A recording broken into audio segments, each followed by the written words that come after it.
Hi everyone, delonewolf here. Welcome back to some EVE Online. Today's video is going to be a discussion video. I'm actually a little bit short on time when it comes to making videos this week. It's pretty damn busy at my work. I've got lots of stuff to do. So for today's video, I thought I would go over the dev blog that deals with the balance changes that are coming with EVE Online Lifeblood. So some of the alpha clone ships are actually getting a bit of an update, and I think a lot of people are gonna like what they see, because as far as I can see, it's a lot of buffs that are coming.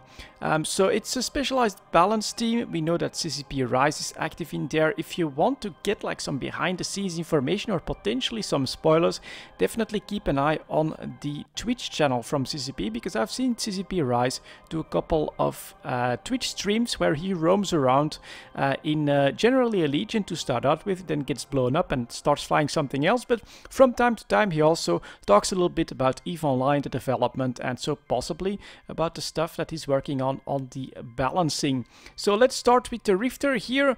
The Rifter is definitely a little bit out of the meta. It used to be a super powerful ship, but that has now been replaced by quite a few other ships, and it's getting -1 high slot, but this high slot is not going to cost you a turret. It's actually a utility high that was rarely used, and it's getting a low slot instead, which is, I think, pretty good. If you're armor tanked, you can go with more tank, you can go with more damage or more agility, so it gives you lots of options.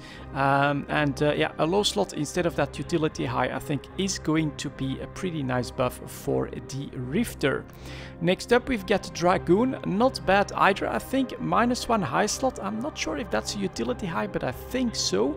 +1 mid slot. I think that's something that's been requested by the player base for probably since the ship has been launched. I think it always launched with like 2 mid slots, and that's just 1 too low for a destroyer, and so that's getting fixed. And it also gets +5 CPU for a bit more room for the fittings. So not bad. Another buff here for the Amar this time. Next up, we've got the Corax for the Caldari. This one not so much in the slot layout, but -150,000 mass, +50 shield HP.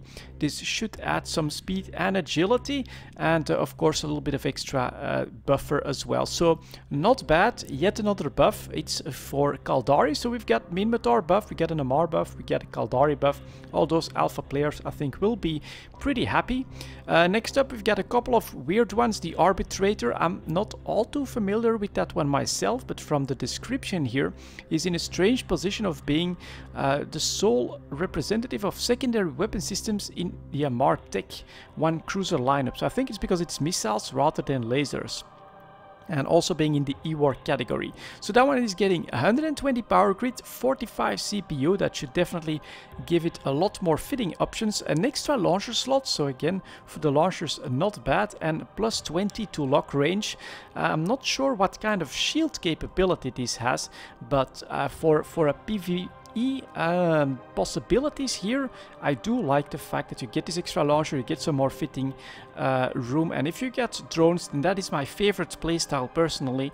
Drones with missiles, I think that's always a PvE winning combination. So another Amar buff, obviously lots of pluses, but next up here we got the Bellicose, which is Minmatar. And it is in the same spot basically as the Arbitrator, not one that I'm familiar with either, but it's again the sole representative for secondary weapon systems in Minmatar Tech 1 cruiser lineup.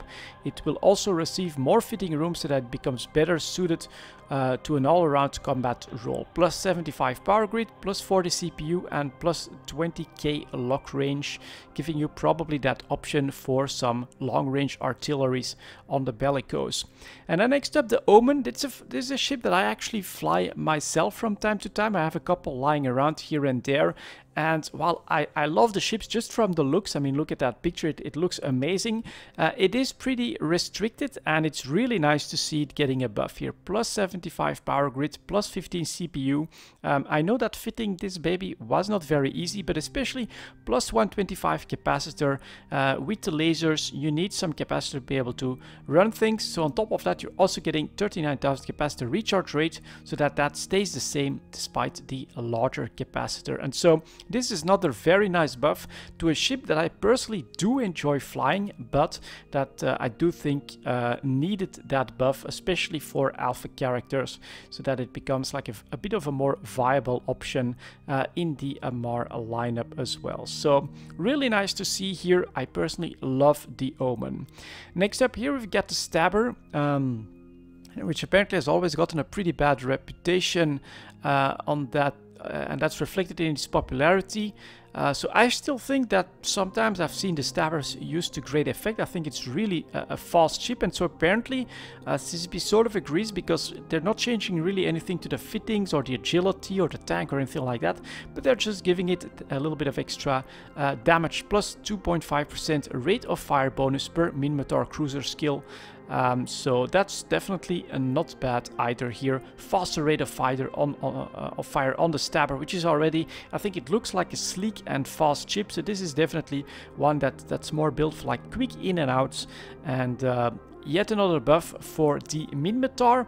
And then we come to the bad news, because I'm a Galente pilot, and for the Galente it's nothing but bad news. First of all, here we've got the Tristan, which is quite a little monster, and I must agree here, 5 small drones on a frigate, extremely powerful. It gives you lots of options, and on top of that the Tristan has pretty good slot layout, so you can go for a more brawler fit, a guide fit. You've got lots and lots of options with the Tristan, and so they're basically adding 88,000 mass to make it a bit less agile and a bit easier to catch, I guess, so that you can't really compete with the specialized kiting frigates anymore. So that's the first bad news, but you can already see the Vexor down here, even more bad news, which again, the Vexor Galente ship, one of my favorites, to be honest, one of those that I flew early on when I was trying to get into missions, and this one is absolutely great. What I love about the Vexor is that not only will it handle lots and lots of combat missions, on top of that it's got this decent speed, decent cargo bay as well, and you could also use that one for like level 2 distribution missions. This was my mission runner when I was like a younger player in EVE Online. So this one is getting -100 power grid. This could really strap it on, make it a little bit more difficult to make it like super tanky or super brawly or combine everything together. So the Galente, unfortunately, they are getting a little bit of a nerf this pass around, but I honestly don't blame them. I think when alpha characters were first announced, I said, well, pretty much anyone that's gonna do any PvE is going to choose for the Galente lineup, because those ships are just so much better than all the rest. And so it's nice to see the buffs coming to, for instance, the Rifter, that's basically been forgotten quite a little bit, the Dragoon that needed that mid slot, Corax as well, and then the Arbitrator and the Bellicose. I'm actually interested in the Arbitrator myself. I think it could basically also take up a little bit of the usage that the Vexor might lose if it has some drone bay. I'm not exactly sure about that. And then the Omen buff, pretty good, and the Stabber get some extra damage. So that's basically the balance patch for the alpha clone ships that is coming in EVE Online Lifeblood with the expansion. Let's take a quick look at the next steps. I'm not exactly sure what that was, so we hope this pass will, while not addressing every balance issue, sets a good tone for the kind of changes we want to make. We haven't nailed down the next set of changes in details, but we are looking at Tech 1 battlecruisers and battleships. Okay, very interesting.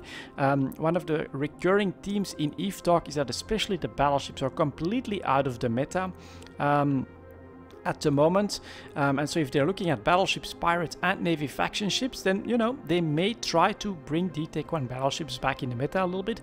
Could be interesting for the market. And in the Tech 2 classes, the assault frigates, I actually do think that those will come pretty quick, because the assault frigates have been out of the meta for so long. I actually have a purchase of all of these assault frigates, a little bit of an investment in at least one of every race.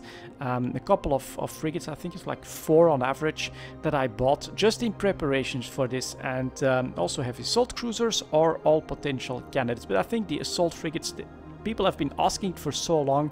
I think that one is definitely going to come at some point, and if this is a sign, right, those that are considered overpowered get nerfs, but lots of buffs across a lot of the other ships, then that could be very good news for those assault frigates that I've bought. And so in general, what I think we should take away from this is that it's pretty good news that CCP decided that they are going with a dedicated balance team that is going to look at changes. It might just shake the meta up a little bit more often and hopefully fix some problems that the player base often finds out, and by drawing the short end of the stick when one of the groups really discovers something that is completely overpowered in the meta and then starts using that massively, it puts some of the smaller groups, I think, at a disadvantage. And if CCP can react a little bit more quickly, I think that can only be good for the game. It's going to be quite a challenge.